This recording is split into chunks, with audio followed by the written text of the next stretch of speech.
roobab maalmihii la soo dhaafay ka daayay magaalada Hargeysa iyo nawaaxigeeda ayaa sababay daadadka soo maray toga mara bartamaha Hargeysa inuu waxyeello u geystay buundada ugu muhiimsan ee xiriirisa labada dhinac ee magaalada Hargeysa ay u qaybsanto. Qaar ka mid ah dadweynaha magaalada Hargeysa ee isticmaala buundadaasi ayaa muujiyay walaac ay ka qabaan in daadadku ay burburin karaan bridge-kani qadiimiga ah oo la dhisay qarnigii la soo dhaafay maadaama xilligani ay bilow yihiin roobabku.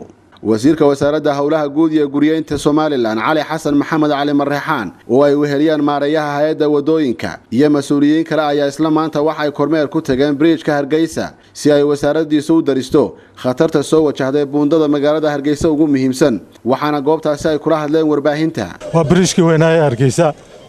marka daadkii dhawaan daayba waxay leeyahay gidaar halka ka dhisnaayo kii ciidda u qaban jiray bridge-ka gidaarkii baa dumay halka gidaarka hadii la sameeyo imika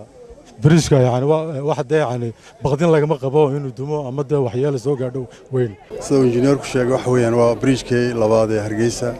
bridge-ku bridge ahaan dib ma qabo insha Allah inta hore soo gaadhina intaan dib waan kaga hortagi karnaa insha Allah waanu ka dhamaynaa hadii Ilaahayna gaarsiiyo horta Ilaahay ma hadii weeyaan oo nimco weyn baa daaday oo dalka abaar baynu ka soo baxnaa roobab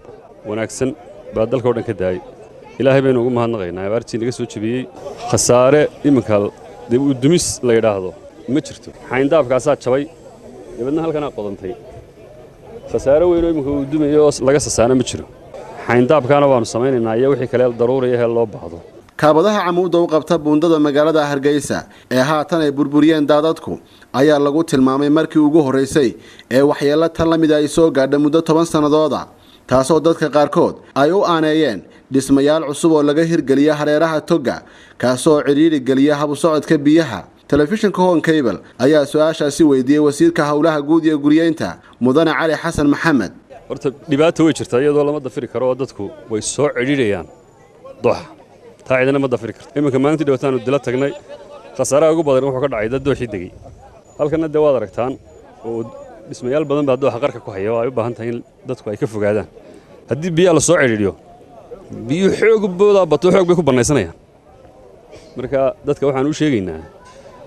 inay ka fogaadaan meelaha khatarta biyaha si aanay biriishada iyo wadooyinka u ciriir iyaguna aanay khatar u gelin. intaasi uu kuma koobna waxyeelada daadadku ay geysteen balse waxa ku jira dhuumaha biyaha u qaada qaar ka mid ah xaafadaha koonfur kaga beegan buundada waxaana sidoo kale ay jareen xarkaha isgaarsiinta ee u gudba dhinacaasi. laakiin hawsha iminka ugu weyn waxaan isleeyahay waxa weeyaan qasabada weyn ee biyaha ee jabtay ee waraabinaysay qayb weyn oo ka mid ah caasimadda marka taana waxa weeye hay'adaha ku shaqada leh iyo dawladda wadama wala isla kaashanaya si emergency wax looga qaban doona hadii la ka dhigo. Cabdishakuur Dayib Maxamed, Hon Cable TV, Hargeysa.